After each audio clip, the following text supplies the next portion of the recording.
Hello everyone, आज once again I welcome you to our own TBDC channel. आज हम लोग आगे पढ़ने जा रहे हैं 6.3 से रिलेटेड स्टैटिस्टिक्स। हमारा चालू है स्टेट बोर्ड महाराष्ट्र का, राइट। 6.3 तक हमने देखा था मीन मीडियन। मीन हमने 3 मेथड से निकाला था, फिर मीडियन निकाला था और उसके बाद क्या निकाला था हमने, मोड निकाला था, राइट। तो देखो मीन कब निकालते हैं, मीन हम कब निकालते हैं कि जब भी हमें, यानी मान के चलो क्लास है, राइट, अपने स्कूल में या हमारे क्लास है और क्लास में हमारा एवरेज मार्क्स कितना लिया है ओवरऑल, उसकी इन्फॉर्मेशन चाहिए। एक जज करना है कि परफॉर्मेंस कैसे है, उसकी इन्फॉर्मेशन चाहिए, तो हम लोग मीन निकालते हैं, राइट। मीडियन कब निकालते हैं, अब मीन निकालने के मेथड्स आपने देखा होगा कि कई बार हमने मार्क्स के एग्जाम्पल्स ज़्यादा लिए थे, mean of the marks, right. Maths में मीन मार्क्स कितने निकले, मैक्सिमम हमने मीन के लिए मार्क्स, क्लासरूम्स रिलेटेड एग्जाम्पल देंगे। उसके बाद हमने क्या देखा, हमने निकाला मीडियन। मीडियन कैसे निकाला हमने, मीडियन हम निकालते हैं जब 2 ग्रुप्स को डिवाइड होना है, राइट। मीडियन के नीचे का ग्रुप अलग है, मीडियन के ऊपर, जैसे कि 100 को डिवाइड करें तो 50 मीडियन आ गया, राइट। तो मीडियन हमने निकाला। बाद में हमने कल क्या देखा, हमने देखा मोड कैसे निकालते हैं। मोड ऑफ द डेटा क्या आता है, मोड क्यों निकालते हैं हम लोग कि ओवरऑल मार्केट में किसी चीज़ की रिक्वायरमेंट कितनी। फॉर एग्जांपल एक एग्जांपल हमने देखा था कि एक साइकिल शॉप और साइकिल मैन्युफैक्चरिंग कंपनी है। Now they want to manufacture the cycle and they sell the cycles. वो क्या करते हैं, मैन्युफैक्चर करते हैं और सेल करते हैं। अब owner of the company wants to know कि कौन सी साइकिल ज़्यादा बिकती है। अब आप बोलोगे सर साइकिल तो सब एक जैसी है, तो ऑब्वियसली, बट कैसा रहता है कि साइकिल की मेक रहती है, राइट, शॉकअप्स वाली, बिना शॉकअप्स वाली।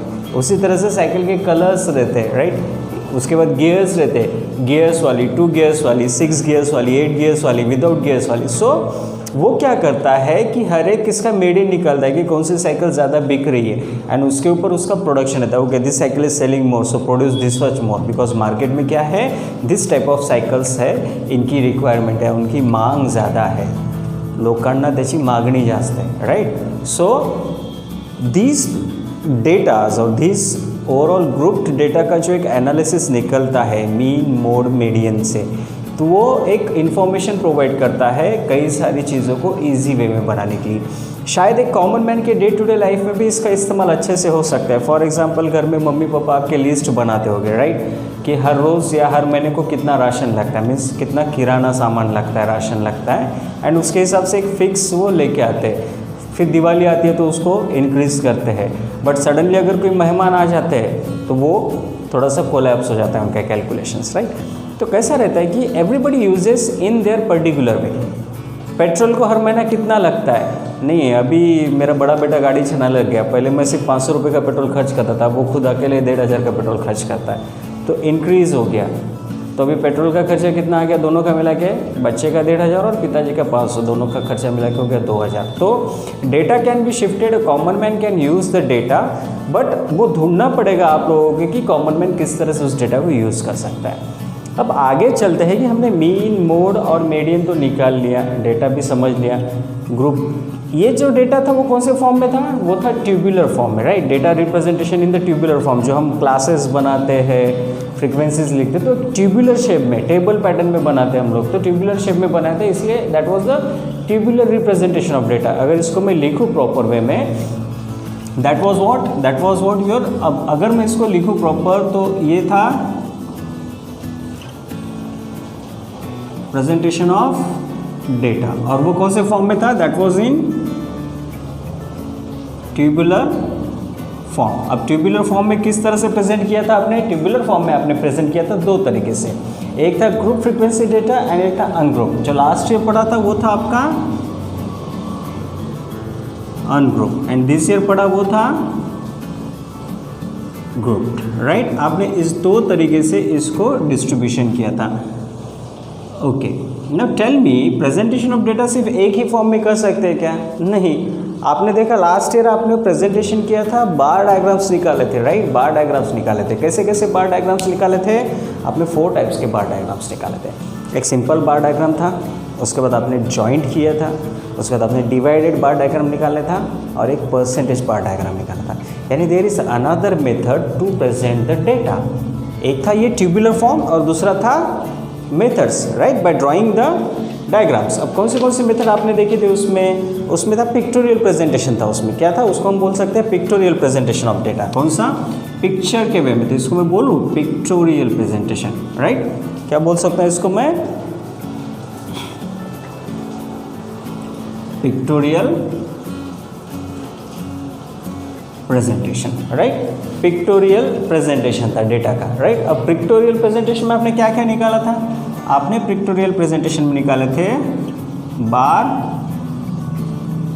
बार डायग्राम्स। अब बार डायग्राम्स में आपने क्या क्या निकाला था, बार डायग्राम्स में आपने बहुत सारे बार डायग्राम निकाले थे। कौन से निकाले थे, एक निकाला था आपने सिंपल, राइट। उसके बाद आपने कौन सा निकाला था, अभी बोला मैंने। उसके बाद निकाला था आपने, एक था सिंपल और दूसरा था जॉइंट। उसके बाद आपने क्या निकाला था, जॉइंट के बाद आपने डिवाइडेड, और उसके बाद आपने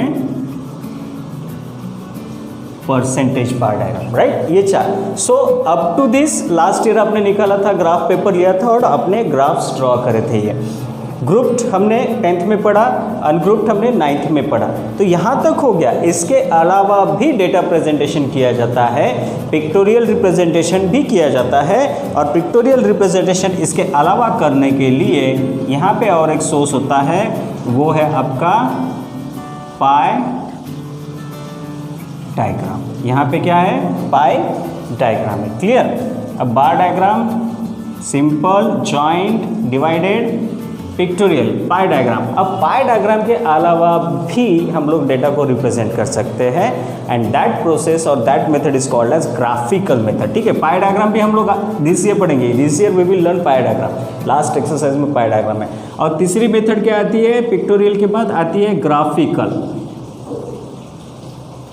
ग्राफिकल प्रेजेंटेशन। अब आप बोलोगे सर ये ग्राफिकल प्रेजेंटेशन क्या क्या है, तो ग्राफिकल प्रेजेंटेशन में आते हैं 3 टाइप के ग्राफ्स, ओके। एक आता है लाइन चार्ट, राइट। दूसरा आता है आपका हिस्टोग्राम, एंड तीसरा आता है फ्रीक्वेंसी पॉलीगॉन। तो इसको हम लोग डिवाइड कर रहे थे। ग्राफिकल में कितने आते हैं, 3 आते हैं।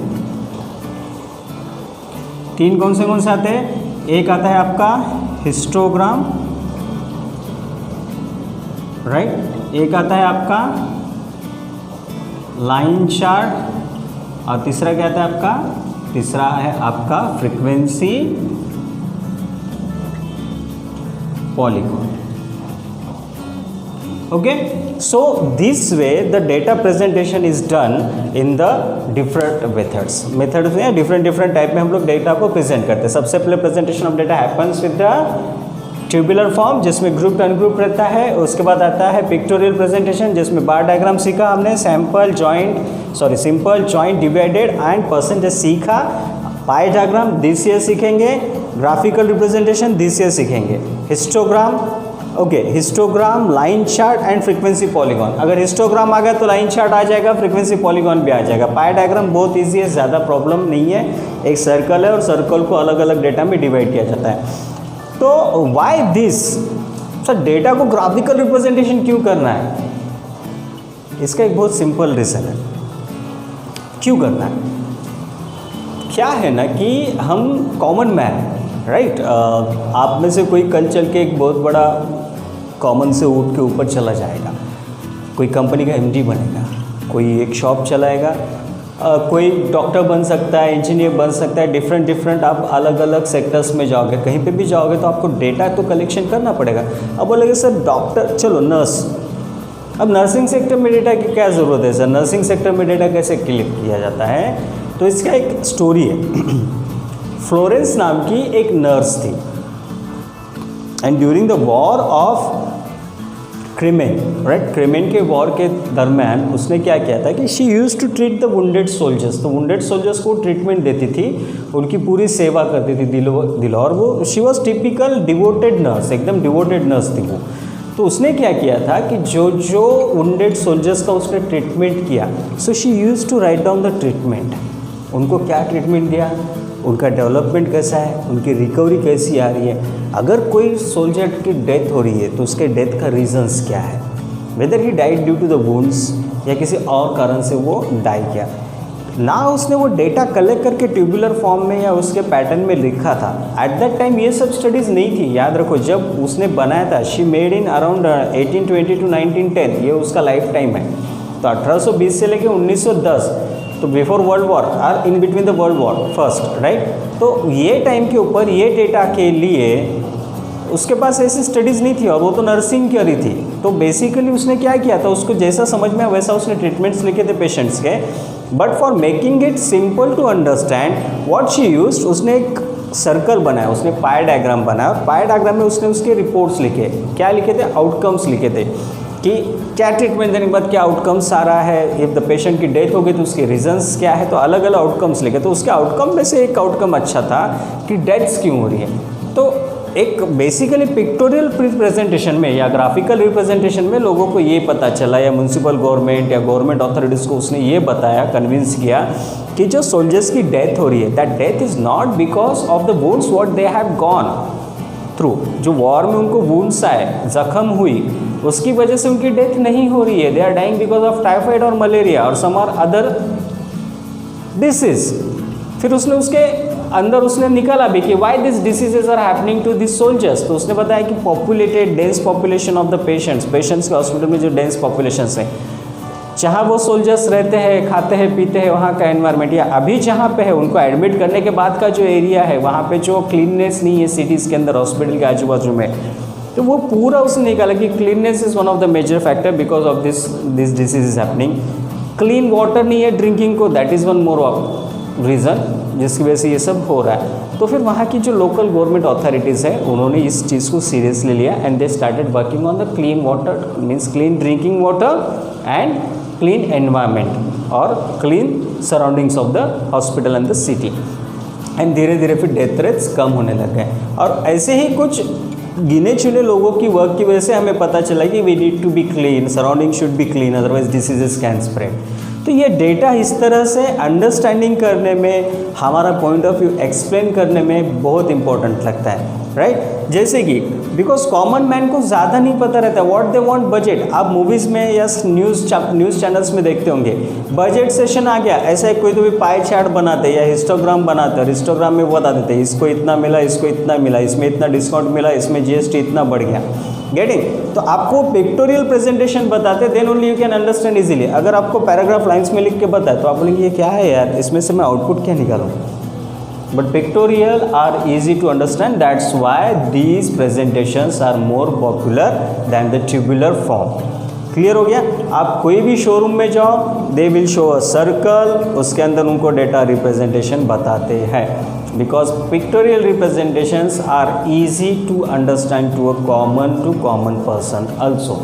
एकदम साधा बच्चा भी उसको देखे तो बताएगा हाँ ये ग्रीन वाला बड़ा दिख रहा है, यानी ये वाला बड़ा है। समझ में आ गया? So this is way the pictorial representation happens, the presentation of data happens again tubular, pictorial, graphical. So pictorial, bar diagrams, pie diagram, graphical presentation, histogram, line chart and frequency polygon। तो आज हम क्या पढ़ने जा रहे हैं? आज हम पढ़ने जा रहे हैं हिस्टोग्राम, राइट। अब हम पढ़ेंगे हिस्टोग्राम। लास्ट ईयर हमने बार डायग्राम्स देखे थे, आज हम पढ़ेंगे हिस्टोग्राम। चलिए ये रब कर दूं, हिस्टोग्राम की तरफ आते हैं।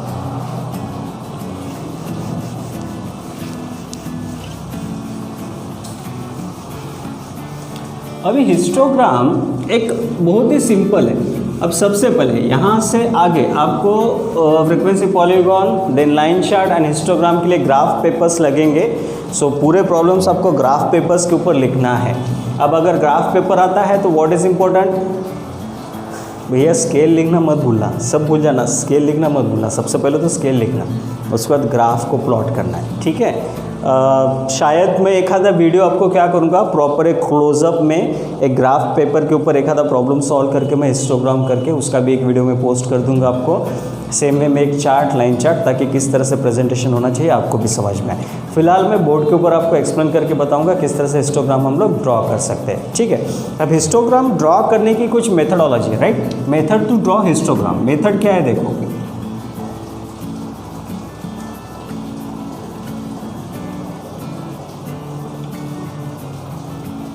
हिस्टोग्राम मेथड क्या है? सबसे पहले देयर आर 3 to 4 स्टेप।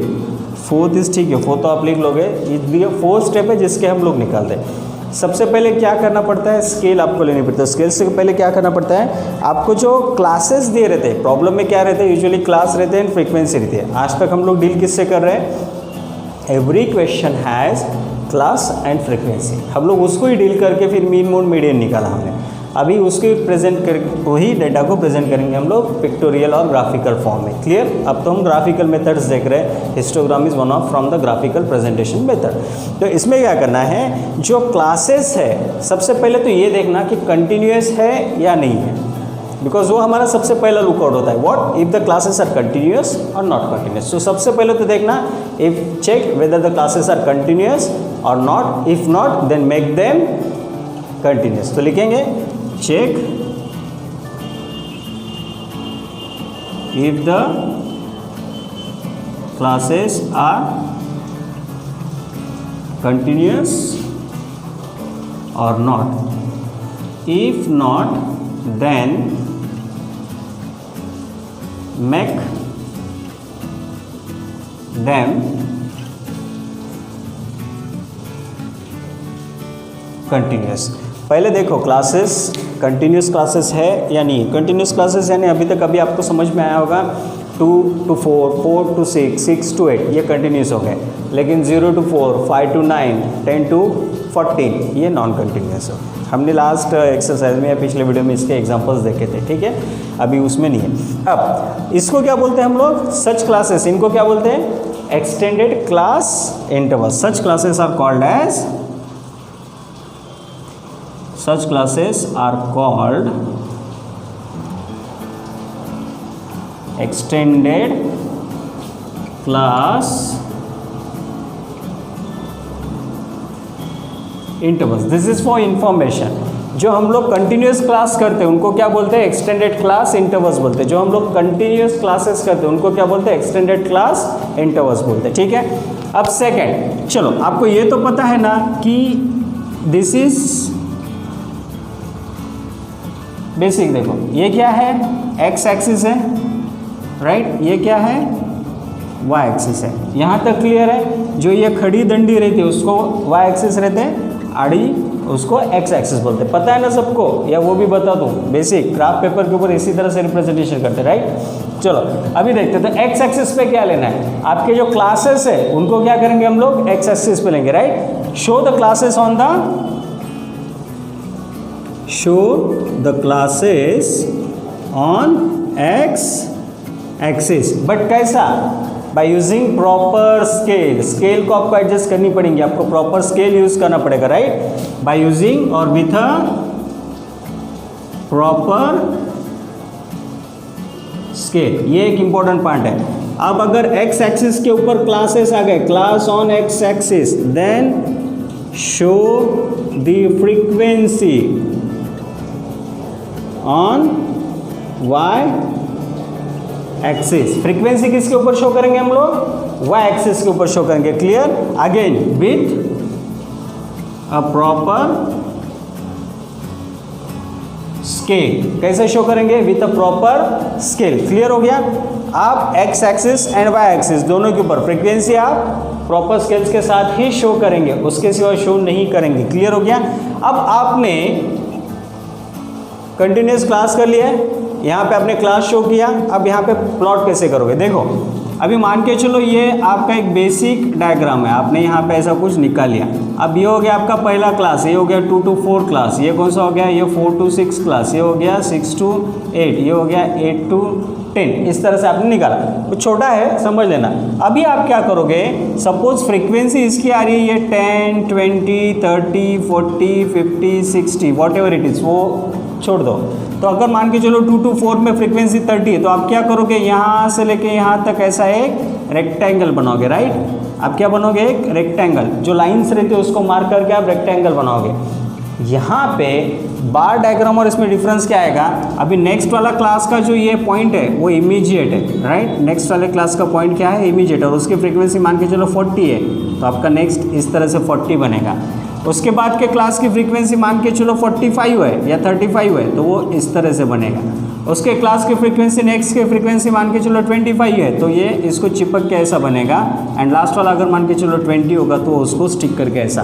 तो इस तरह से आपका फ्रीक्वेंसी पॉलीगॉन बनता है। ये मैंने शॉर्ट में छोटा सा एक एग्जांपल समझाया, हम लोग प्रॉपर एग्जांपल पे आते हैं जब हम लोग एक्सरसाइज सॉल्व करना चालू करेंगे, ठीक है। तो अभी थोड़ी देर में हम लोग एक्सरसाइज शुरू कर देते हैं। तो लास्ट वाला कॉलम, लास्ट वाला पॉइंट क्या रहेगा, make the rectangle up to the frequencies with the boundaries of the classes. क्या लिखेंगे उसको हम लोग, उसको लिखेंगे taking each class as the base, taking each class as the base, each class as the base, हर एक क्लास को हमने बेस बोल के लिया है, clear. Each class as the base, draw the rectangle with the Heights,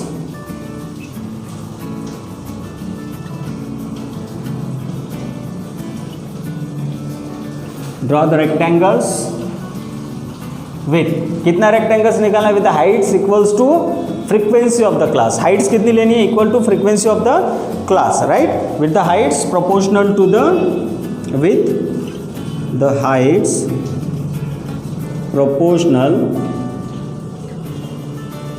to the, किसको प्रोपोर्शनल रहेंगे, टू द फ्रीक्वेंसीज, क्लियर। तो ये हो गया बेसिक हिस्टोग्राम ड्रॉ करने का, ये बेस हो गया। अभी 6.3 की तरफ चलते हैं। If any doubt up to this kindly ask, अगर नहीं तो समझ में आ जाएगा। वंस अगेन मैं एग्जांपल आपको फिर से एक बार बताता हूँ ताकि आपको वापस से समझ में आ जाए, ठीक है। थोड़ा बड़ा करके बताऊंगा। यहाँ पे आपने निकाला एक्स एक्सिस और ये हो गया आपका वाई एक्सिस, ये हो गया आपका वाई और ये हो गया आपका एक्स एक्सिस। यहाँ पे आप लिखेंगे क्लास, राइट, ये हो गया आपके क्लासेस, ये हो गया आपकी फ्रीक्वेंसीज, क्लियर हो गया। सपोज फ्रीक्वेंसी है 10, 20, 30, 40, 50, 60 and up to 70, right. Classes है आपके सपोज 2, 4, मीन्स ये क्लास क्या हो गया आपका, ये वाला क्लास हो गया 2 to 4, ये 4 to 6, ये 6 to 8, ये हो गया 8 to 10, राइट। अब आपकी 2 to 4 की फ्रीक्वेंसी मान के चलो 40 है, तो आप यहाँ से सबसे पहले तो 40 को मार्क कर लो, इसकी फ्रीक्वेंसी इसके लाइन में यहाँ पे ये 40 मार्क कर लिया और यहाँ से आपने निकाल लिया 40 का हिस्टोग्राम, क्लियर। अब नेक्स्ट की फ्रीक्वेंसी है 55, तो ये हो गया आपका 55 का फ्रीक्वेंसी का। उसके बाद की फ्रीक्वेंसी है 70, फॉर एग्जांपल नेक्स्ट ग्रुप की फ्रीक्वेंसी 70 तक गई, तो ये हो गया 70 तक का। और उसके बाद की फ्रीक्वेंसी मान के चलो 35 है या 30 है, तो ये हो गया लास्ट वाला 30 का, क्लियर। तो इस तरह से आपका हिस्टोग्राम बनेगा, ओके। चलो, so I am stopping the video here. Basics था, ड्रॉ कैसे करना है बताए थे, इसके एग्जांपल्स अभी नेक्स्ट वीडियो में हम लोग लेंगे। If any doubts any session तो just ask me, otherwise we will continue the session, okay. तो 6.3 चालू करते हैं, एग्जाम्पल में इसको ड्रॉ करते हैं, ठीक है। चलिए, कोरोना चल रहा है, everybody take care, second wave के चांसेस ऐसा बोल रहे हैं सब लोग, तो सब लोग आराम करो, घर पे रहो, don't take any unnecessary risk, stay at home, stay blessed, ठीक है, एंड स्टे सेफ। चलिए, हैव अ नाइस डे।